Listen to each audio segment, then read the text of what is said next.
Salam sejahtera. Nama saya Mariam Mokhtar. Kita tak payah ada ijazah agama nak tahu antara salah dan betul. Dan memang bukannya haram kita jom ziarah rumah ibadat agama lain. Pengkritik program Jom Ziarah sudah lupa apa yang dikatakan oleh Nabi Muhammad tentang mencari pengetahuan sejauh yang dapat dicapai dan juga untuk mencarinya setiap masa. Jadi, mengapa pula ahli bersatu iaitu Badrul Hisham Shahrin ataupun Cikgu Bad dibenar menghenti dan menghancurkan program projek artikel 11 iaitu Inisiatif untuk Pemuda Malaysia. Tujuan projek ialah untuk meningkatkan persefahaman golongan muda dalam aspek pelbagai kaum dan agama di Malaysia. Ada dua objektif kerja dalam projek artikel 11 ni. Yang pertama, lawatan menerusi program Jom Ziarah di mana belia akan menziarahi rumah ibadat yang berlainan dari agama mereka sendiri untuk tujuan melihat kesamaan nilai dan perbezaan agama. Yang kedua, secara sukarela by volunteering, belia dapat membantu pertubuhan kebajikan berasaskan agama supaya mereka dapat memahami yang semua agama mempunyai persamaan dari segi nilai murni dan sifat kebajikan. Jadi, dalam program Jom Ziarah ini, seperti Jom Ziarah Kuil Hindu ataupun Jom Ziarah Gurdwara atau Jom Ziarah Kuil Buddha atau Jom Ziarah Gereja ataupun Jom Ziarah Masjid.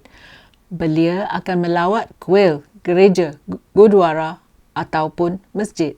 Jadi, apa salahnya melawat kuil atau gereja?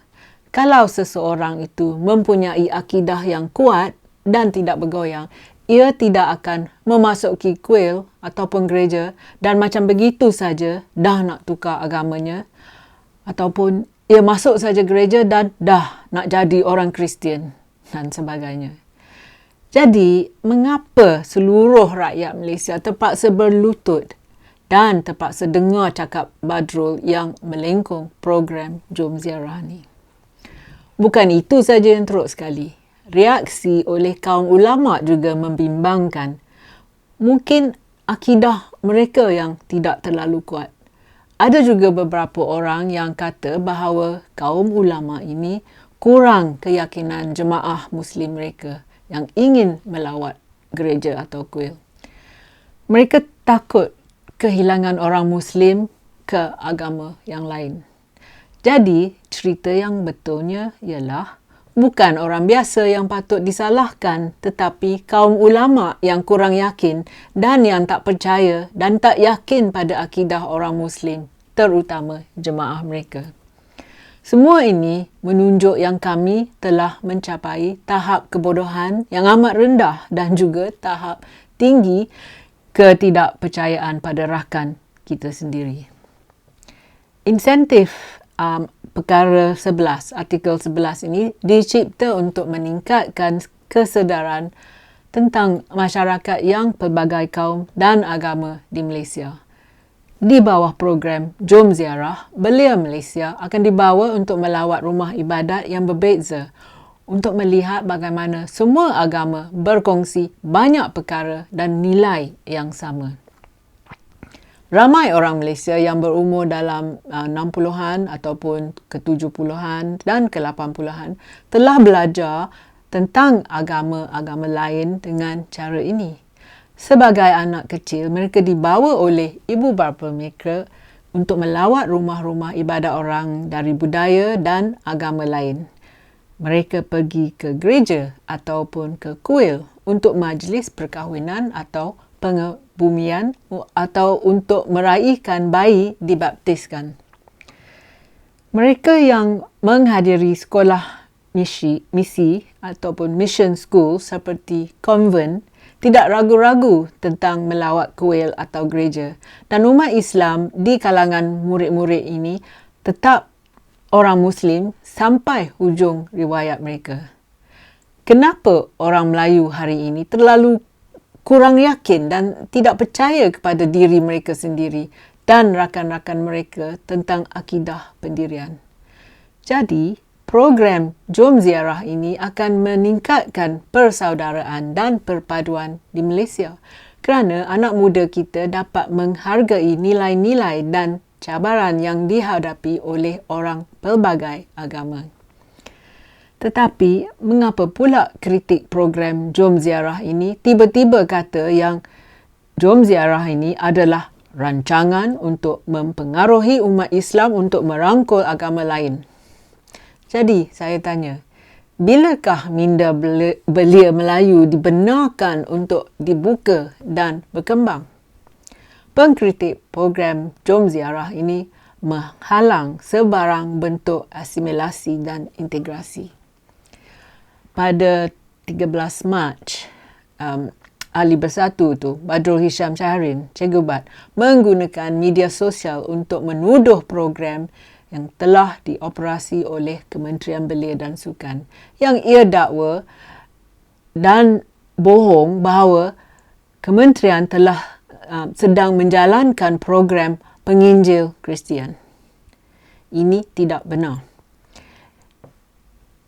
Ini jelas ia membalas dendam politik kerana dalam beberapa minggu yang lalu, pemimpin kanan di Bersatu telah ditangkap dan tidak lama lagi akan menghadapi tuduhan pengubahan wang haram dan rasuah di mahkamah.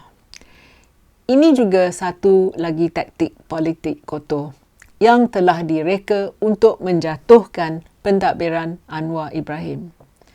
Seorang Muslim, muda atau tua, yang melangkah masuk ke dalam kuil atau gereja dan suka apa yang dilihatnya dan kemudian memutuskan bahawa dia ingin tukar agama ke menjadi seorang Hindu atau Buddhis atau Kristian, sudah pasti yang ia tidak mempunyai asas kuat kepercayaannya sendiri. Jadi, siapa yang akan anda salahkan untuk masalah ini? Dirinya sendiri? Ibu bapanya? Guru agamanya? Masyarakat? Ataupun ahli politik? Orang Islam melawati rumah ibadat selain dari masjid dan kemudian tanya pelbagai soalan dalam usaha mereka untuk mengetahui dengan lebih lanjut tentang agama yang lain. Tujuannya untuk memperolehi pengetahuan. Ini adalah sebahagian daripada pendidikan diri sendiri. Acquiring knowledge for their own self-education. Anak Melayu bermula ibadat awal semasa ia kanak-kanak kecil lagi. Ia bermula pengajian agama di rumah dengan ibu bapa mereka. Ketika mereka semakin dewasa, seorang guru agama mungkin diarah mengajarnya asas membaca Al-Quran dan memperolehi lebih banyak lagi pengetahuan tentang Islam melalui cerita para Nabi. Dia mungkin dihantar menghadiri kelas agama di luar waktu sekolah. Sekiranya pada akhir lawatannya ke kuil atau gereja, dia kelihatan goyah dan ingin memeluki agama yang lain, maka rakyat Malaysia mesti mempersoalkan mengapa dan betapa mudahnya untuk menaklukkan minda Melayu. Bukan kesalahan orang yang agama lain dan kita tak patut nak tuduh mereka. Yang bersalah ialah pengajian dan pendidikan budak Melayu sendiri. Jadi, bilakah kebodohan mereka yang kritik program Jom Ziarah ini akan dihentikan? Mereka nak hentikan program Jom Ziarah. Nampak sangat bahawa umat Islam dihentikan dari memasuki gereja atau kuil di Malaysia, tetapi tidak pula ketika mereka melancong ke luar negara. Jelas sekali yang Badrul sedang memain politik kotor dalam program Jom Ziarah ini. Terima kasih kerana sudi menonton. Jumpa lagi. Kalau anda suka video saya, sila tekan like dan subscribe pada channel YouTube saya. Pertimbangkan menyertai laman Patreon saya. Terima kasih.